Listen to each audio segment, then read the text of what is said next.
Welcome to the Cash Flow Guys Podcast. Welcome, ladies and gentlemen, to another episode of the Cash Flow Guys Podcast. This is Tyler Schaff, and I am the host of the Cash Flow Guys Podcast. And this week, I want to talk about avoiding the fear of eviction bans. Now, currently, as if you've been paying attention at all, you realize that there is a federal eviction ban that's been put in place currently until March 31st. Now, that started with the Trump administration, and it's continued in the Biden administration. And there's talk, of course, we don't know if it's accurate or not because you can't really vouch for what's in the news as being accurate, but there's talk of it going on until September and maybe even beyond. We may go an entire year with an eviction ban. And for a lot of folks, well, that kind of freaks them out, and I get it, right? I totally understand it. If you own income property like I do, such headlines certainly don't help us sleep well at night, do they? You know, I've been having all kinds of strange thoughts thinking about this stuff and what's going on and what I should do about it and how I should act. But some of the people I've talked to recently, they're thinking about dumping their portfolios. I mean, seriously, they're like, the hell with this. I'm getting out while the getting's good, and I'm going to go ahead and dump my properties. Well, if you're like me and you're looking to add more assets to your portfolio, it's time to wake up and start paying attention because you might see some opportunity coming down the pike. If you're not out in the marketplace, if you're not out talking to people, if you're not doing some marketing, rubbing elbows, maybe you can't rub elbows right now with COVID, but maybe getting some mail out there or having some landing pages or running some Facebook ads or emailing your list if you've got a list. If you don't have a list, you should be having an email list so you got people to talk to. Heck, start a podcast. All kinds of ways you can get the word out that you're looking to buy real estate. My name is John, and I'm looking to buy 3-bedroom, 2-bath houses in Toledo, right? Got to get your word out there because as people start having these feelings, boy, I think I should dump my portfolio, or times are tough and I'm a little nervous about what's going on. This is a great opportunity for you to get in front of these people. So that said, when you're talking to these people though, and that's the next thing I want to cover is you don't want to sound too eager. Matter of fact, you want to kind of be a little off put by the whole idea of acquiring a rental property. And here's what I've been doing lately, and it's worked pretty well for me. People know that I buy multifamily real estate in the Tampa Bay area, right? So when I get these calls, I'm like, they're telling me, well, I'm thinking about selling my portfolio. Tell me, are you selling your property because of the potential of these eviction bans impacting you? Of course, what are they going to say? No. That's not why I'm selling them. I'm selling because I want to buy another investment property. Really? You're selling this investment property that, of course, is performing really, really well because you want to go buy another investment property. Now, let me ask you, Mr. Seller, why not just leverage the equity out of this one and go buy another property or go raise money and buy another property? Well, the real answer, boys and girls, is because they're shaking in their boots. They're nervous, as maybe they should be, about this whole eviction ban and how it's going to impact them. Now, they're not going to show you that. They're not going to tell you that. They're going to be coy about it. And you can expect that. I've had some people actually seriously talking about letting their units go vacant. In other words, when the leases expire, not renewing the leases. Because this eviction ban is tied to non-payment. But when a lease is up, the contract is up, people got to go. And it's my understanding, and I'm not an attorney, but I may be wrong about this, but it's my understanding that if your paperwork expires or your agreement expires, well, they have to go, and the foreclosure or the eviction ban doesn't necessarily protect them in that case. Now, maybe that's different in different municipalities, but what I read was the federal laws. But again, I'm not an attorney, and it's not really my job to interpret federal law. You should get with your local real estate attorney, get their take on it, see what they think. But, the downside of this obviously is if you choose to let your units go vacant, which, trust me,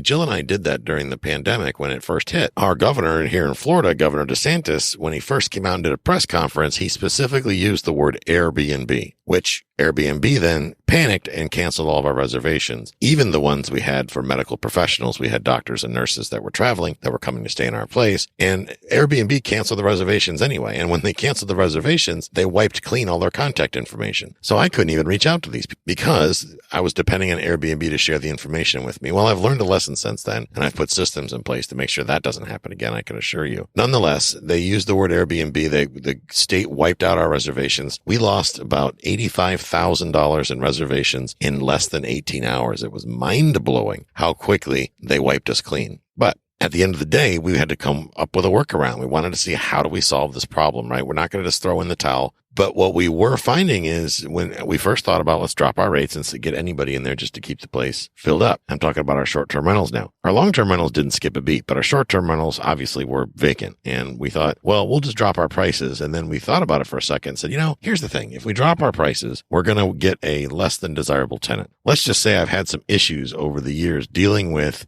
people that have rented the place when our rates are cheap. So I've decided that I no longer offer cheap rates to keep the people that are most likely to trash the place, thus meaning the people that are looking for the cheap rate, out of my property. I don't want the drama. So I just keep the rates up where most folks, that would cause kind of trouble, can't afford it, and everything's hunky-dory. Well, the problem is I couldn't use my booking services. I couldn't use Airbnb. I couldn't use Vrbo because they literally shut down the reservation system, so we couldn't do anything. So I had to figure out ways, and I did it through websites like Furnish Finder and things like that, to get medical professionals back in the saddle. But we did make a conscious decision in the month of April just to leave the property, April, I believe it was in May too, leave the property essentially completely vacant. And for us, it made more sense at that time for a short duration to leave it vacant so we could kind of let the dust settle, let everything calm down. We had to figure out cleaning protocols, and we were looking for direction from the state and the CDC, which they didn't really have the direction out yet. So we thought maybe it just makes more sense to leave the places vacant for a short time. Let the dust settle, work it out. And then once we figure out plan B, we'll go ahead and get cracking on plan B. And that's exactly what we did. Now, so don't think that if one of your friends or your buddies or partners to suggest leaving the places empty,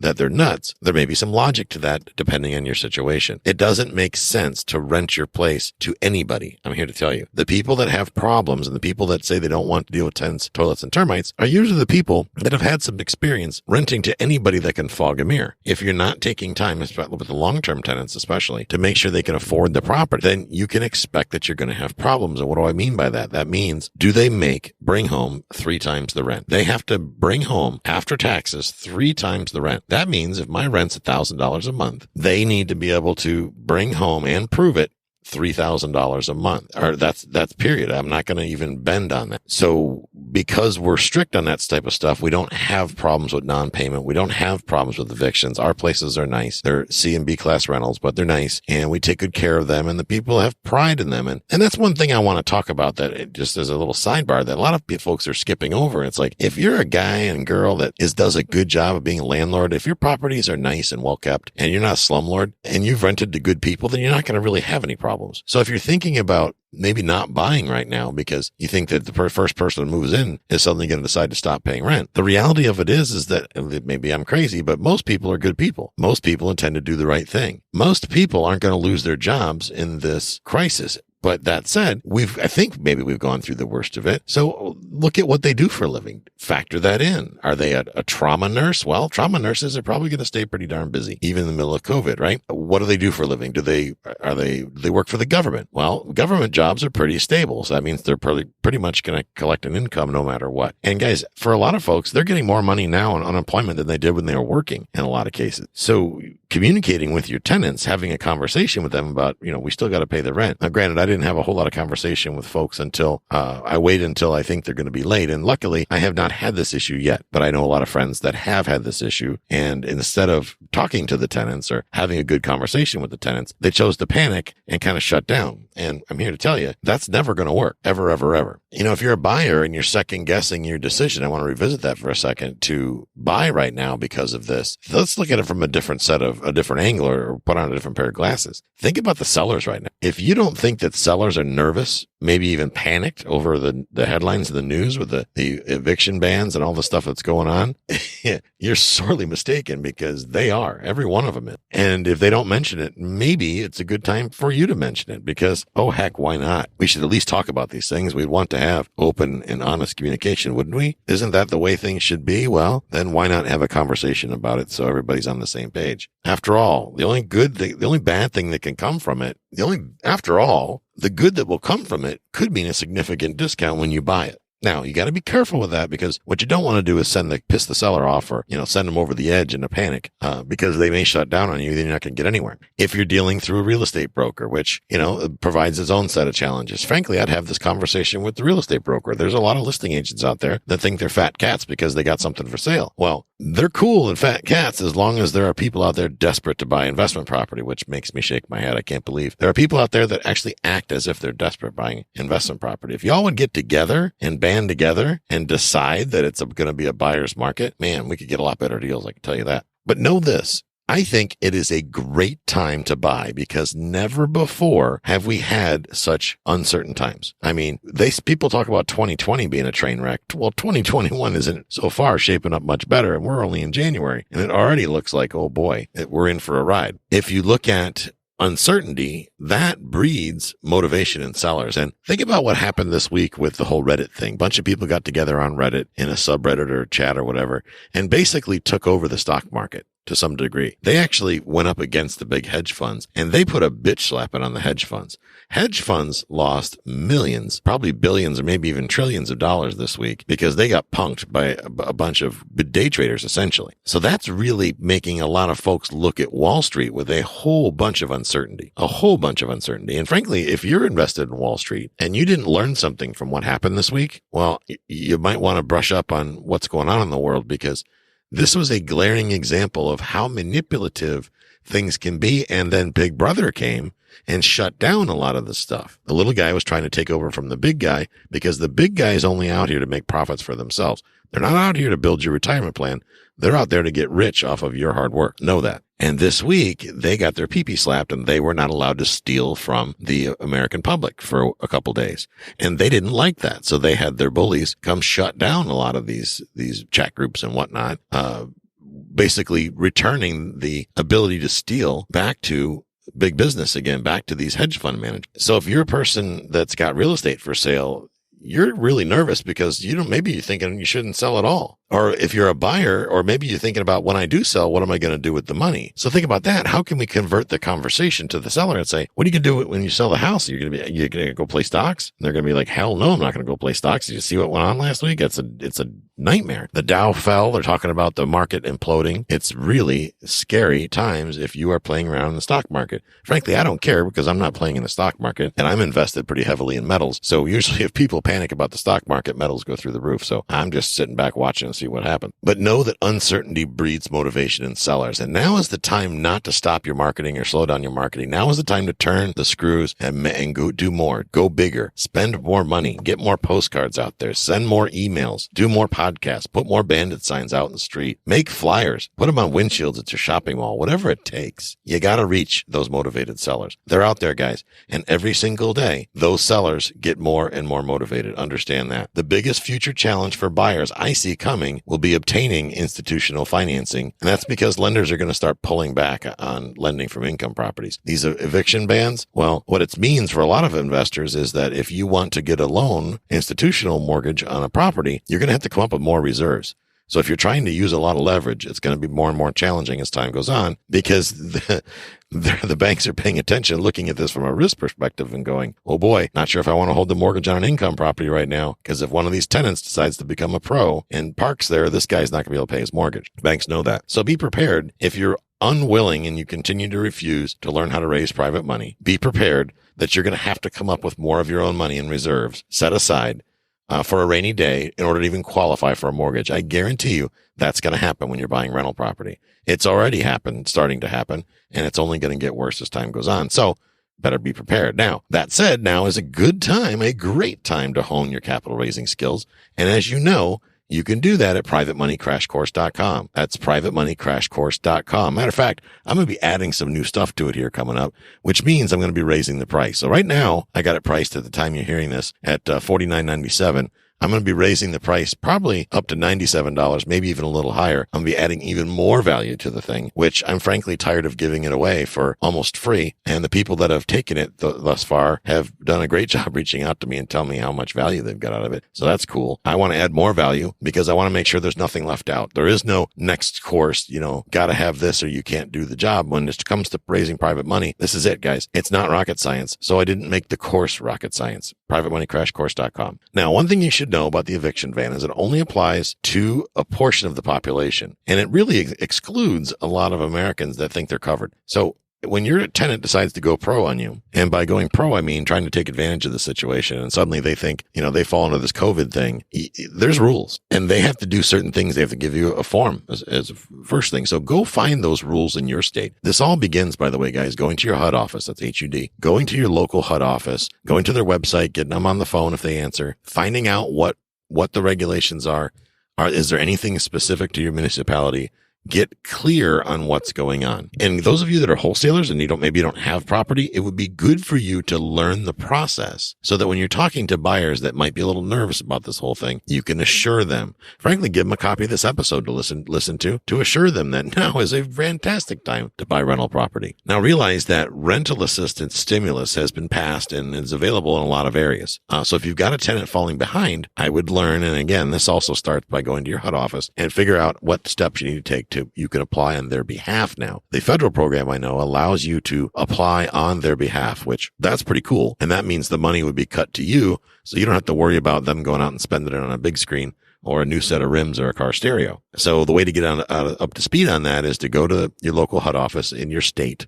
So if you're in Wyoming, you go to Wyoming HUD or Housing and Urban Development or Housing Office. They will have specific information that ties to your municipality and includes the federal assistance so you can see what works for you, what doesn't work for you.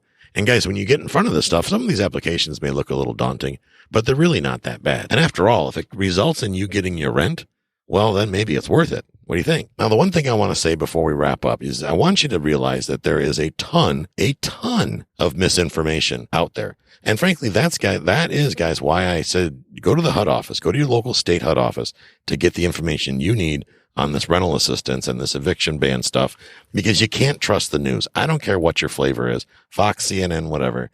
They're sensationalizing. They're making trillions of dollars in ad revenue. Everybody's trying to mislead everybody else. Don't even listen to me, except for going to the source. Okay. When it comes to finding information that you need to get your assistance, go to the source. I'm not saying trust your government, but avoid news websites. And, you got to realize that the non-government information systems, they only have themselves to gain, right? They're only in it for themselves is what I'm trying to say. But the HUD office, they're going to put out information on exactly what to do.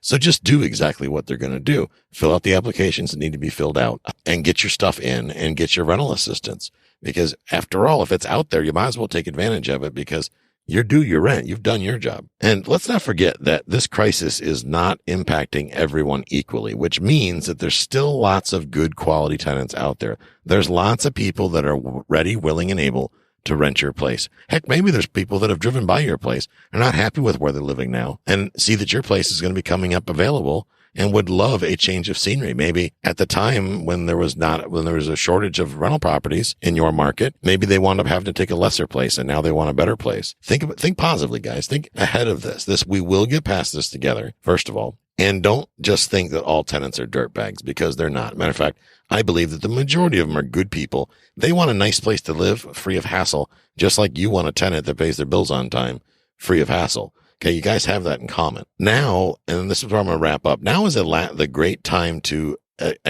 assess the value. Think about what you're providing to your tenants. If the front yard looks like crap, maybe now's a good time to run over to Home Depot, get some shrubs, tidy it up a little bit. Don't sit there and say it's not my responsibility, it's the tenant's responsibility. Think about it this way. If the tenant is on the verge of not paying the rent or having financial trouble, if they come home and have this warm fuzzy that you just put in new flowers in the flower bed, or redid the dish or the bushes out front, or maybe you painted the shutters or changed the screens, or just being a good landlord, maintaining the property as it should. It's hard for good people to screw over other good people. So if you've got a good tenant and you're becoming or already are a good landlord, these people are going to think about maybe they should go deliver pizzas with Domino's to pay your rent. But know this, if you're a slumlord and you just take advantage of people and you provide them a crappy product, well, they're not going to go out of their way trying to figure out how to pay your rent.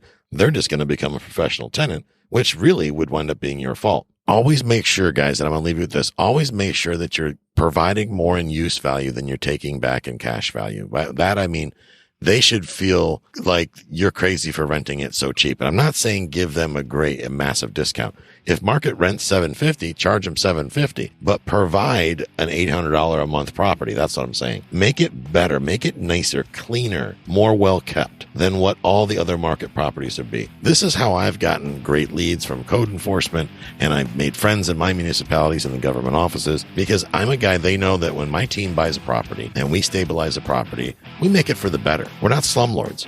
We don't let people put their living room furniture out in the front porch and cars up on blocks. That's not tolerated. People don't have stuff all over the yard and crap everywhere. That's not how it works.